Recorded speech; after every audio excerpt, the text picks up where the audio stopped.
I want to go back to the China debate now. We talked yesterday about the AUSMIN meetings in Washington and the strong statements about China that have come from the US and Australia, developments this week in New Zealand as well. I'm joined from Canberra by Michael Shoebridge, who's the Director of Defence and National Security at the Australian Strategic Policy Institute. Michael, I gather you would have been pretty impressed with the rhetoric we got out of Washington. What about this secret deal, this new deal on force posture in the Indo-Pacific?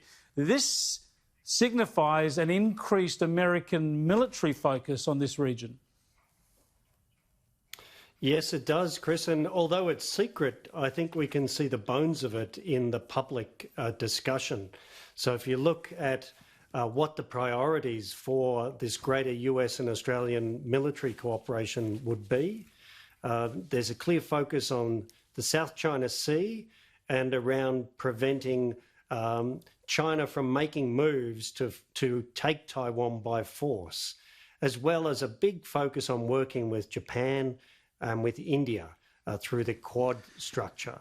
So there's some real meat around it, even though the detail is classified. I think that Quad grouping is very important, as you say, Japan, Australia, India, and that we're actually putting lining the democracies up against China, I suppose. But one of my key questions here is about Darwin. There's going to be this fuel reserve in the Darwin area.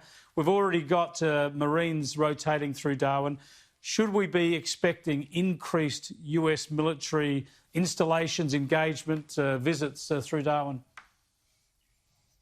I think increased US rotation through the north using the Darwin fuel supply, because that fuel storage has been a real weak point for both Australian and US military operations out of the north, exercising in Southeast Asia, even up into the South China Sea. So fixing that problem and making sure that our militaries have the fuel to exercise and operate really says, yes, you can expect more intense cooperation in and through Northern Australia, between Australia and the US. It's good news.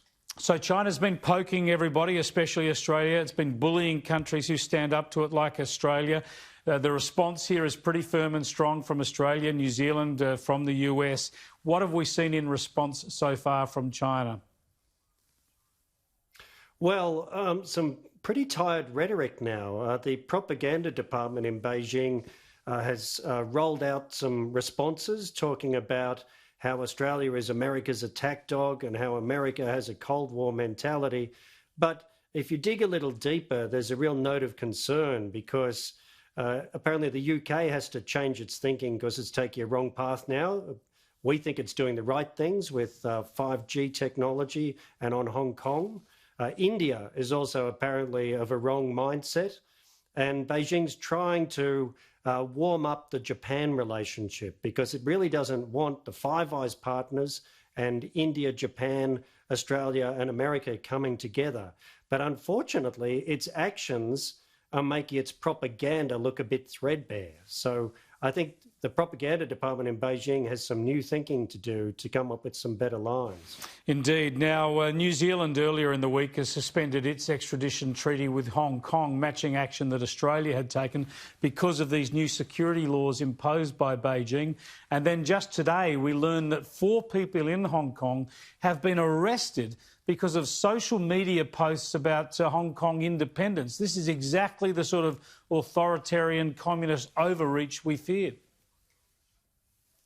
Well, and it really gives the lie to Carrie Lam's assurances that these national security laws were really just going to be a background, and they were really helping Hong Kong get back to peace and business. These are repressive, draconian laws, and they are undercutting all of the freedoms that's made Hong Kong such a successful front door to China's economy and such a beacon for the rest of the world about how a free, creative 7.5 million people can live and work. And the arrests, though, show that the international protests are having no effect. No, but this is a long path, really.